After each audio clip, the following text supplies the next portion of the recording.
ربيع تبادى بهذه الصدور وعمر تنادى بها أحلى شعور.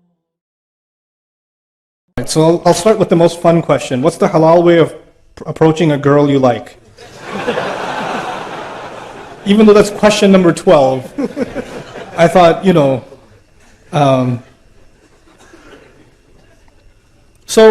this is more complicated. We've made it more complicated than the Sahaba.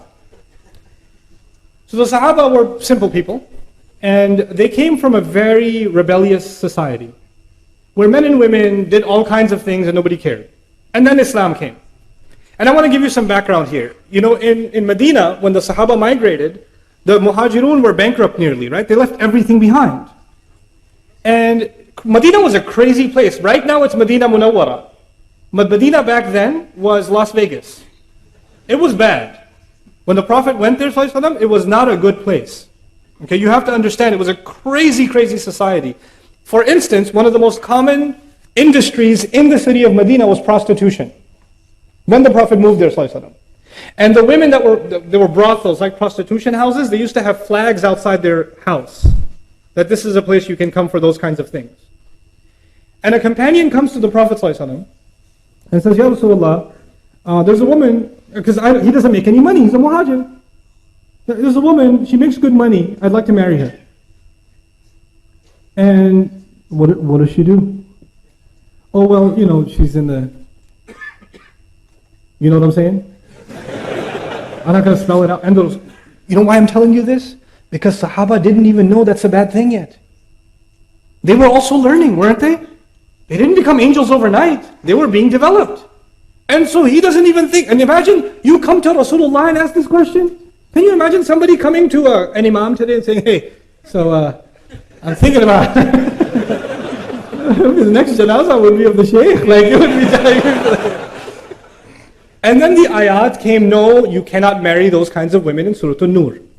Like Revelation came to teach Sahaba and teach the believers, look, those are not the kinds of people you want to marry. They are their own, don't mix with them. Like Ibn Ashur says, rahmahullah, in his tafsir, that ayah is referring to professional prostitutes, that the zani will not marry a zani, is referring to them. Because the question was actually raised.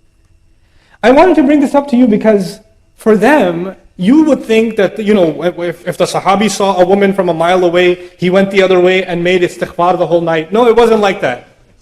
They interacted with each other, they talked to each other, they worked with each other, they were in business partnerships.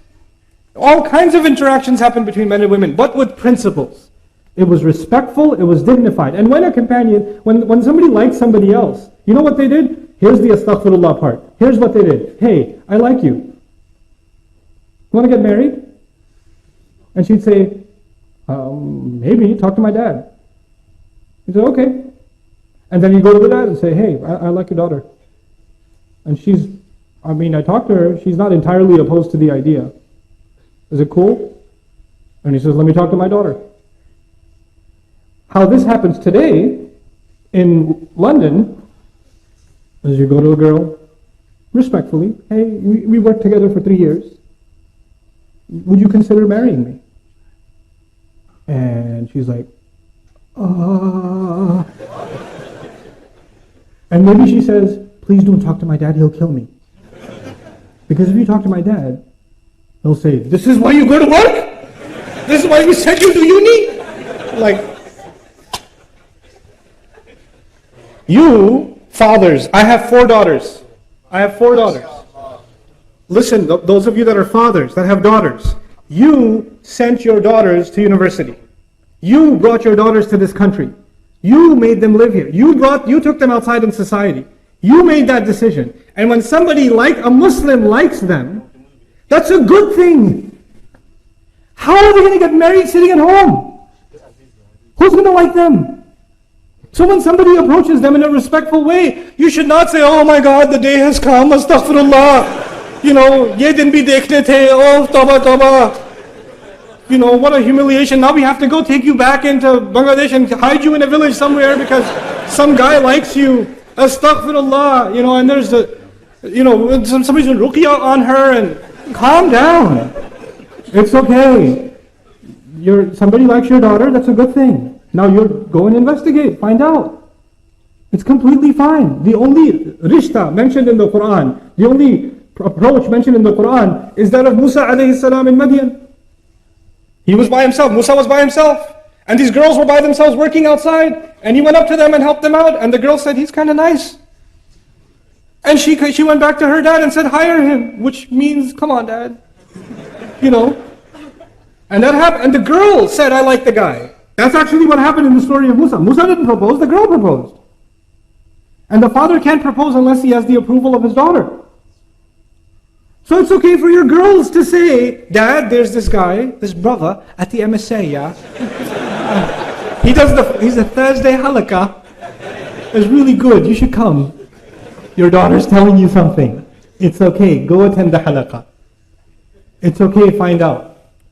Don't complicate this. There's nothing indignified about that. Don't go date a girl now. And don't take, Ustad Nouman gave a lecture, I'm going to take you out to dinner. No. Not that either. But can you have respectful interaction with someone you're interested in for marriage? Absolutely. Absolutely. Nothing wrong with that. Can you take your time to understand each other's likes and dislikes? Yes, it's fine. Respectful courtship is okay. With parental guidance, in dignified fashion, there's nothing wrong with it. So what happens is we have two extremes. We have people that are more conservative than the Sahaba. And then we have people that are more liberal than liberals. Okay? And Islam is right in between. It's a natural way. It's a completely natural way. Okay? And so this is something that I thought it's important to mention for families and for yourself. Talk to your daughters. Ask if they like someone. Don't create between fathers and daughters, there should be open communication. They should not be terrified to tell you that they're interested in somebody. Don't force them to marry someone they don't want to. Don't force your daughters and tell them, if you don't marry this one, who's going to come and marry you? And we already said yes to them.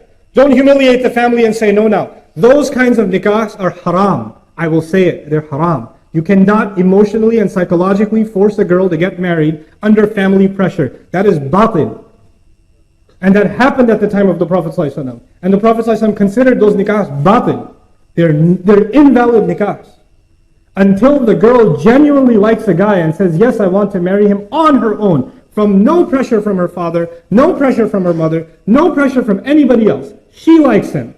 And even if the day of the nikah she says, Mom, I don't want to do this. The mother doesn't say, too late, girl, too late. We've got the hall, what are people going to... No, if the girl says, I don't want to do this, then no, stop.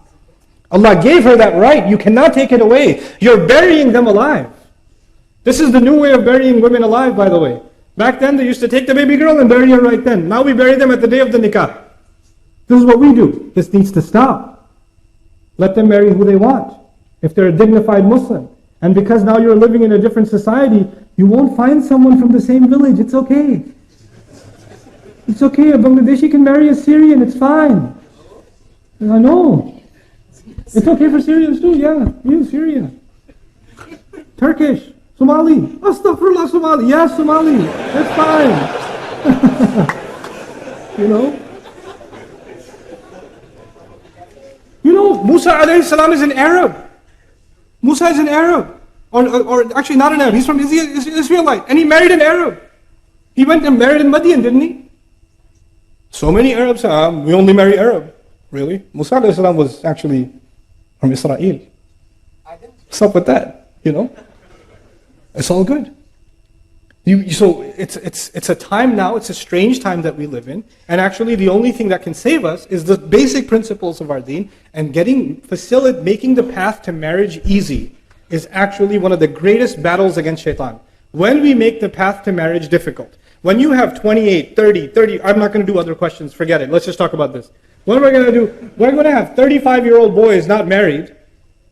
What do you think, they were doing tahajjud for 35 years? What planet do you live on? They didn't do anything haram. No evil thoughts went in their head. They didn't go to university. They didn't go to work. 28, 29-year-olds not being married? This is ridiculous. It's absolutely absurd. It's unacceptable. It's unacceptable. And we create standards that don't exist in our religion and don't make any sense. You have 3 daughters, 4 daughters. Somebody proposed for the younger daughter and no proposal came for the older daughter. No, no, no, no, no. We go in order. Who said you go in order? Which Sharia? If there's a good blessing that came to your home for whichever age, why would you deny it? What will people say? What will Allah say when you explain yourself to Him and say, I deprived my daughter of a good nikah because it wasn't in order? What will you say to Allah? You tell me that. What are you going to do? Ridiculous. This nonsense needs to stop. Marriage needs to be made easy. And the guy's side, because Hindu tradition says the guy is the gift. So the girl's side has to give him gifts. Islam came and said the man has to give what? Mahar. The man has to give a gift. The woman is a gift to the family. And now we do in Pakistan, India, Bangladesh, Southeast Asia. No, no, no. We don't want jahez. We don't want gifts from the girl's side. But there should be something. At least a fridge. You know? That is the opposite of what Allah commanded. That is the opposite of what Allah commanded. You're not only disobeying Allah, you're reversing what Allah said. Asking to pay, to be gifted because you're the girl, you know, the guy's side? That's like way beyond haram. I don't even know what the category that belongs in. Shaitan is giving you like 5 stars for that one. Do not fall into that category. Don't give your daughter-in-laws and your wives gifts and then ask for them back. Now this is happening. They'll give them jewelry at the wedding. No, that was just for the photos. Really? Allah Azza wa Jalla will describe this. You know, لا تأخذوا منه شيئا أتأخذونه بهتانا وإثما مبينا. Don't take a single thing from the spouse that you've given to them. Are you taking a huge accusation against your own self and taking clear sin on yourself? When you agree to a mahar. You know, nowadays the fashion is they don't discuss the mahar until the day of the nikah or the minute of the nikah. Before then, when the mahar comes up, they say, oh, it's family, it's okay, we'll work it out, it's okay. And then the time comes, and then the girl's side says 50,000. And you're like, the poor guy was eating biryani and gets stuck in his, like, 50,000?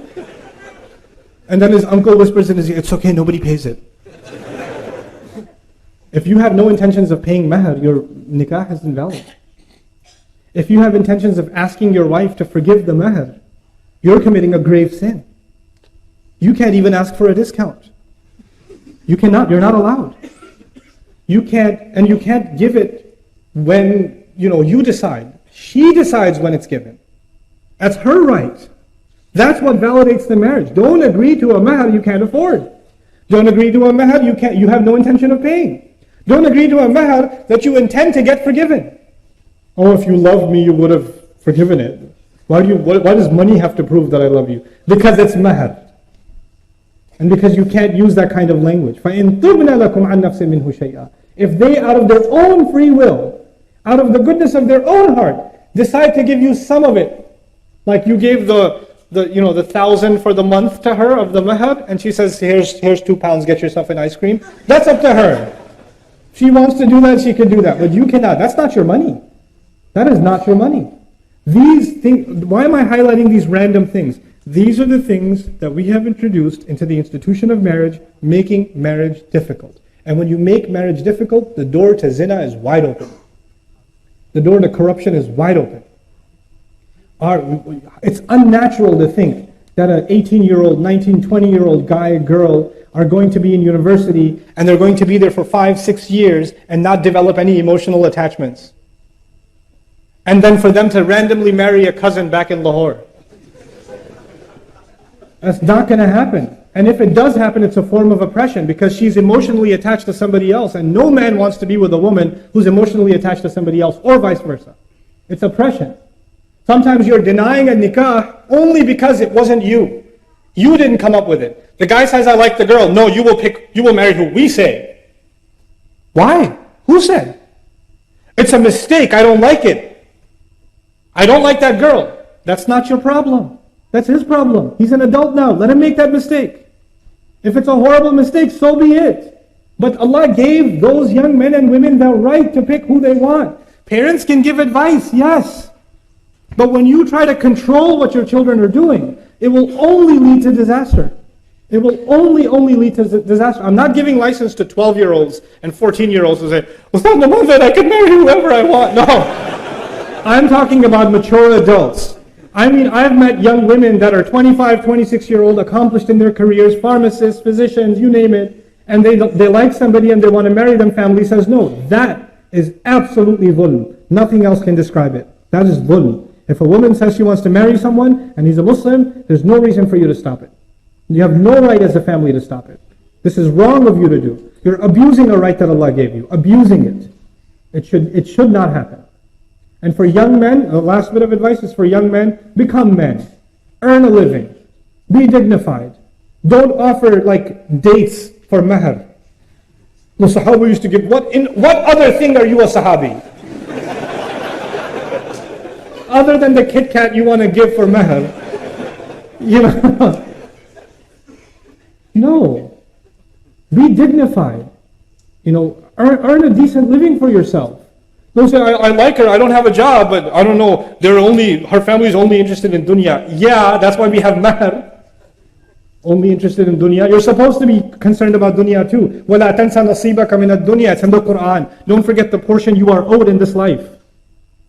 It's a worldly decision too. It's not just a spiritual decision. How is somebody going to provide for my daughter? Where is she going to live? Is she going to live a decent life? These are respectable questions. These are decent questions. So these things we have to take very, very seriously in our communities. And when it comes to the subject of marriage, I didn't talk today about what happens after marriage, because there's a whole set of dhulm we do after marriage. That for another time. I'll yell at you another time. But right now, let's just fix the institution itself. Let's make marriage easy for our young people, especially the ones that are ready and capable. You know, مَنِ اسْتَطَاعَ مِنْكُمُ الْبَاءَةَ فَلْيَتَزَوَّجْ. Whoever among you is capable, let them get married. If capability is there, no other barrier should be there. And for those of you that will find this controversial, it's okay. I'm leaving here anyway soon, so that you deal with it and troll me on online. So I'll tell you, if your son wants to marry somebody who just took shahada yesterday, right? Or the girl wants to marry a guy who just became Muslim a week ago or something. And then you say, well, he only became Muslim because he wants to marry the girl. It's not a real shahada. Who decides what a real shahada is? Who decides? Can you tell why something happens? When Usama, the famous narration of Usama came, that he was about to kill someone in battle. In battle, he's about to kill someone, and the guy falls. The enemy loses his sword. And he's about to strike him down. And he says, Ashhadu an la ilaha illallah wa ashhadu anna Muhammad Rasulullah. He took shahada, became Muslim. Did he become Muslim because when he fell down, it hit him really hard on the head, and all of a sudden Islam started making sense? And he's like, hold on a second, I think we need to stop this, and I'm ready to be Muslim now. Obviously, he took shahada because he knows Muslims don't kill each other. So he took advantage of the opportunity because he's losing. If he was the one on top, he wouldn't have taken shahada, would he? So he's on the bottom and he takes shahada. And Osama sees it and says, yeah, right. He killed him. And when that happens, this news reaches the Prophet ﷺ. Is it obvious, like 1000% the guy took shahada for the wrong reason? It's obvious to anybody who sees it. The Prophet says, what will you do when that la ilaha illallah comes for you on Judgment Day? That's what the Prophet says. That shahada will complain on Judgment Day, I wasn't respected. And that's in the most obvious of cases. When somebody says they've taken shahada, who are you to question their reasons? That's between them and Allah. It's okay. As a matter of fact, even among the Sahaba, there were those, somebody said, I want to marry you, and the woman was a Muslim, and the guy was a non-Muslim. And she said, you're not Muslim. He goes, okay, I'll become Muslim. She says, okay, fine. And he became Muslim, and they got married. Done. And you could say, astaghfirullah, he took shahada for a woman. Yeah, but the Prophet was okay with it. Why do you have a problem with it? The sunnah is okay, you're more Sunni than the sunnah. So what you need to do now, what you and I need to do is understand that we are in a challenging time. And our children are exposed to the worst kinds of haram are no big deal now. They're accessible, they're easy, and they're not hard to fall into. And in that environment, when the opportunity for nikah is there, please, it is a grave crime for us to deny that opportunity. To consider, of course, give your children advice. I think this is a bad nikah for this reason, this reason, this reason, but the decision is yours. The decision is yours. You have to share sincere advice. Ad-dinun nasiha. You do. But at the end of the day, they'll have to make their decision. And if it was a bad decision, so be it. That's okay too. That's their mistake to make. That's a better mistake than the mistakes they will make outside of marriage. You understand that, right? And that you won't even know about. And you'll tell yourself, no, my son, my daughter, they would never. Really? Really? Because you come from like an angel family? Your son and daughters don't have hormones? They don't have emotions? They don't have attachments? They don't have obsessions? They don't have temptations? They do. Don't be deluded into thinking he's a good boy though, he prays. Yeah, what is prayer going to do? What is prayer? If you say, Inna salata tanha anil fahsha'i wal munkar, that works to an extent. But Allah created us with a fitrah. You're denying that fitrah. So this, I know I went on a rant, but I felt like I had to do it. May Allah Azza wa Jal make marriages easy for our community and bless the marriages that are happening. May Allah Azza wa Jal give the husbands the strength of character and the understanding to be good husbands, and the wives the kind of commitment, loyalty, and understanding to be good wives, and thus raise wonderful families. Barakallahu li wa lakum. That's the end of the question and answer session. Assalamu alaikum wa rahmatullahi wa barakatuh.